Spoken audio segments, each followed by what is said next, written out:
जब वैज्ञानिकों की एक टीम केदारनाथ की भीमशिला पर रिसर्च करने पहुंची और वहां जाकर उन्हें जो हासिल हुआ उसे देखकर हर कोई हैरान था, क्योंकि चमत्कार ही कुछ ऐसा था जिसे जो भी सुन रहा था उसके पैरों तले जमीन खिसक रही थी। क्योंकि जब पूरी बाढ़ ने मंदिर के चारों ओर तबाही का सैलाब ला दिया था, उस समय यह चमत्कारी शिला जाकर उस मंदिर के सामने एक योद्धा की तरह खड़ी हो जाती है। आखिर यह चमत्कारी शिला वहां पर कहां से आई थी, और इस चमत्कार को देखकर वैज्ञानिकों के भी आंखों में आंसू आ गए। वीडियो में आगे बढ़े उससे पहले कमेंट में जय केदारनाथ जरूर लिखें। यह बात है 16 जून 2013 की। यह दिन वहां रहने वाले लोगों के लिए बहुत ज्यादा खराब था, और उस दिन के बारे में आज भी याद किया जाए तो दिमाग एक अलग तरह से हिल जाता है। कई लोगों ने अपनों को खो दिया था, कई लोगों के घर उजड़ गए थे। जून 2013 में कहा जाता है कि मानव बादल फट गया था, जिसकी वजह से भारी बारिश आ गई थी। बताया जाता है कि केदारनाथ मंदिर से 5 किलोमीटर ऊपर छोड़ा बाद ही ग्लेशियर के पास इतना पानी जमा हो गया था कि एक झील बन गई थी, लेकिन पानी ज्यादा होने के कारण वहां से वह पानी नीचे की तरफ आने लगा था। खतरा बहुत ज्यादा पड़ा था, लेकिन किया भी कुछ नहीं जा सकता था। सैलाब इतना ज्यादा था कि उसने प्रलय का रूप धारण कर लिया था, एक ऐसा प्रलय जो सब कुछ अपने साथ बहा ले जा रहा था। उस समय जिस भी आदमी ने इस महाप्रलय को देखा उसके मन में केवल एक ही सवाल उठ रहा था कि अब कोई नहीं बचाने वाला है। और पानी केदारनाथ मंदिर की तरफ भी इतना ज्यादा बढ़ गया था कि मंदिर के बचें के भी चांसेस कम थे। लेकिन वह कहते हैं ना के ऊपर वाला रक्षा हमेशा करता है। बाबा केदारनाथ अगर हाजिर हो तो किस बात का डर है। और बाबा केदारनाथ का चमत्कार कुछ साधुओं ने अपनी आंखों से देखा था। वहीं दूसरी तरफ 16 जून को रात को 8:30 बजे के करीब ऊपर की पहाड़ी से पानी का सैलाब मंदिर की तरफ बढ़ना चालू कर देता है। मंदिर के आसपास मौजूद लोग भी डर गए थे। कई लोगों ने तो इधर उधर भागना ही उचित समझा, मगर कई सारे तीर्थयात्री मंदिर के अंदर ही ठहर गए थे और आपस में ही बातें करने लगे कि सब कुछ सही हो जाएगा। लेकिन जिस प्रकार पानी का बहाव इतना तेज था, इन लोगों को मन ही मन यह पता लग चुका था कि अब हम बच नहीं पाएंगे, क्योंकि मंदिर चारों तरफ से पानी से घिर चुका था। पानी के साथ पत्थर और चट्टानें ऊपर से आ रही थी। इस भयंकर सैलाब ने पूरी केदार घाटी को उजाड़ दिया था। जो भी आ रहा था उसे 12 अपने साथ बहा ले जा रही थी। पहाड़ों में धंसी बड़ी बड़ी मजबूत चट्टानें टूटकर पत्थर बन गई थी, जिसकी वजह से खतरा मंदिर पर भी आन पड़ा था। लेकिन केदारनाथ जब खुद रक्षा करने की ठान लेते हैं तो नदियां तो क्या बार भी अपना रास्ता बदल देती है। और 16 जून के दिन केदारनाथ मंदिर के पास मौजूद साधुओं ने चमत्कार अपनी आंखों से देखा था। आखिर क्या था वह चमत्कार जिसने इतनी बड़ी आफत से मंदिर को बचा दिया था। 16 जून को जब पानी मंदिर की तरफ बहुत ज्यादा बढ़ने लगा तो बताया जाता है कि दो साधुओं ने मंदिर के पास खंभे पर चढ़कर रात जागकर बिताई थी। खंभे पर चढ़े हुए साधुओं ने देखा कि मंदिर के पीछे के पहाड़ से बाढ़ के साथ अनुमानित 90 की स्पीड में एक विशालकाय डमरू जैसी दिखने वाली एक चट्टान मंदिर की तरफ बढ़ रही है।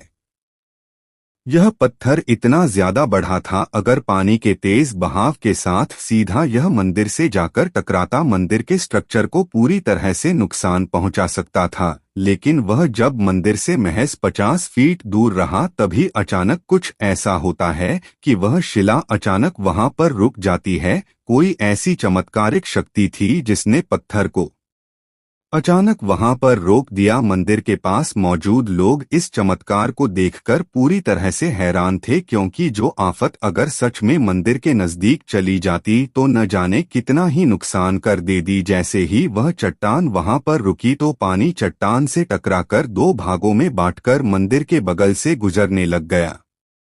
यह बात राहत भरी इसलिए थी क्योंकि उस समय मंदिर के अंदर सैकड़ों की संख्या में लोग बैठे थे। उन लोगों ने बस मन में यही ठान लिया था कि अब तो हमें केवल भगवान ही बचा सकते हैं, बाकी इस भयंकर बाढ़ से हमें कोई नहीं बचा सकता। साधुओं के अनुसार उस चट्टान को मंदिर की ओर आते देख उन सभी की रूह आप गई थी और सब लोगों ने मन के अंदर भगवान केदारनाथ का जाप करना शुरू कर दिया था। और बाबा केदारनाथ ने कुछ ऐसा चमत्कार किया कि मंदिर के साथ साथ वहां मौजूद लोगों को भी बचा लिया। बताया जाता है कि उस बाढ़ के अंदर करीब हजारों की संख्या में लोग मारे गए थे, जिसके बारे में आज भी कहा जाता है तो लोग डर जाते हैं। जो लोग जान बचाने के लिए इधर उधर भागे उनमें से काफी लोगों की जान चली गई, और जिन लोगों ने अपने प्राण भगवान के भरोसे छोड़ दिए, जिन लोगों ने भगवान के मंदिर में शरण ली, लोगों की जान बच गई। और इस चमत्कार का सबूत आज भी वह शिला उस मंदिर के पीछे मौजूद है, जिसे भीमशिला के नाम से जाना जाता है। अब आपको लग रहा होगा कि आखिर इस शिला का नाम भीमशिला क्यों रखा गया, क्या इसके पीछे भी कोई बड़ा रहस्य छुपा हुआ है? लगभग मंदिर के चौड़ाई के आकार की यह शिला आखिर अचानक मंदिर के पास आकर क्यों रुक गई? जब इस नज़ारे को लोगों ने देखा तो सबके मन में एक ही सवाल था कि यह कोई प्राकृतिक घटना नहीं है, क्योंकि उस समय बड़ी बड़ी टेक्नोलॉजी वाली इमारत जमींदोज हो गई थी। उस समय इतनी विकट परिस्थिति में इस मंदिर को कुछ नहीं हुआ। भगवान शिव के भक्त इसे चमत्कार मान रहे हैं। जब इस चमत्कार को लोगों ने अपनी आंखों से देखा तो उन्हें एहसास हो गया कि सच में केदारनाथ मंदिर में भगवान का वास है, और इसी चमत्कार के लिए केदारनाथ मंदिर में पूजा करने के लिए खराब मौसम में भी लोग जान जोखिम में डालकर आते हैं। वहां कई में कितना रहस्यमयी और चमत्कारिक है।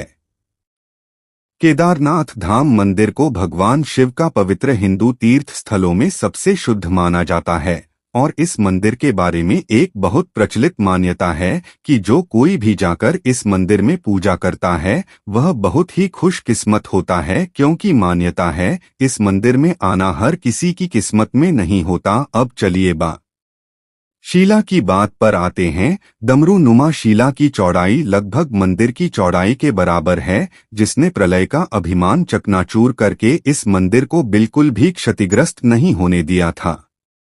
भीमशिला कहने के पीछे भी बड़ी इंटरेस्टिंग स्टोरी है। चट्टान की उस जगह पर उपस्थिति और मंदिर की सुरक्षा करने वाले इस विशाल शिला ने कई बातों को जन्म दिया। मान्यताओं के अनुसार कहा जाता है कि भीमशिला को शुरुआत में हिंदू महाकाव्य महाभारत के पौराणिक नायकों पांडवों द्वारा रखा गया था। ऐसा माना जाता आता है कि पांडव भाइयों में से एक भीम ने इस स्थान पर भगवान शिव केदार बाबा का पीछा किया था, और यह चट्टान उनकी गदा गाड़कर भगवान शिव के मंदिर को बचाने के उनके कार्य का प्रतीक है।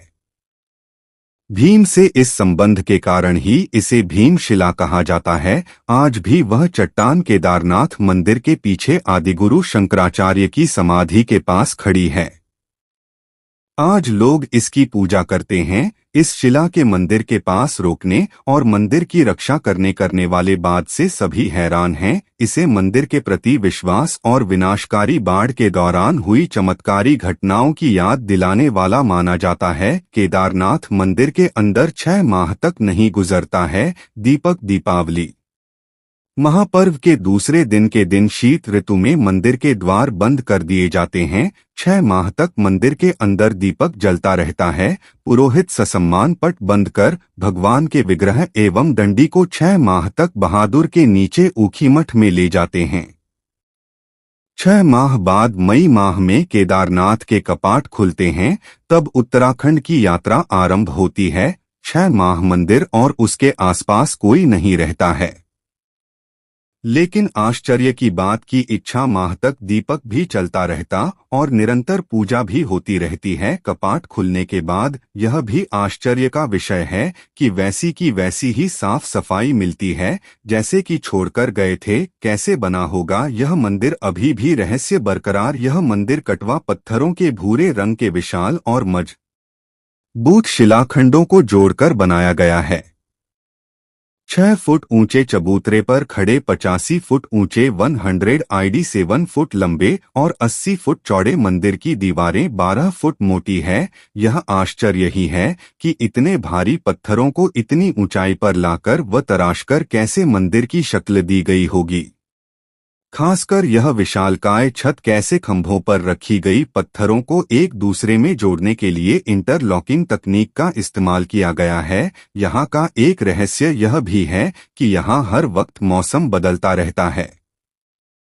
धारणा धाम में एक तरफ करीब 22,000 फुट ऊंचा केदार, दूसरी तरफ 21,600 फुट ऊंचा खर्चकांड और तीसरी तरफ 22,700 फुट ऊंचा भरत कुंड का पहाड़ न सिर्फ 3 पहाड़ बल्कि 5 नदियों का संगम भी है। यहाँ मंदाकिनी, मधु गंगा, क्षीर गंगा, सरस्वती और स्वर्ण गौरी, इन नदियों में अलकनंदा के सहायक मंदाकिनी आज भी मौजूद है। इसी के किनारे है केदारेश्वर धाम। यहाँ सर्दियों में भारी बारिश और बारिश में जबरदस्त पानी रहता है।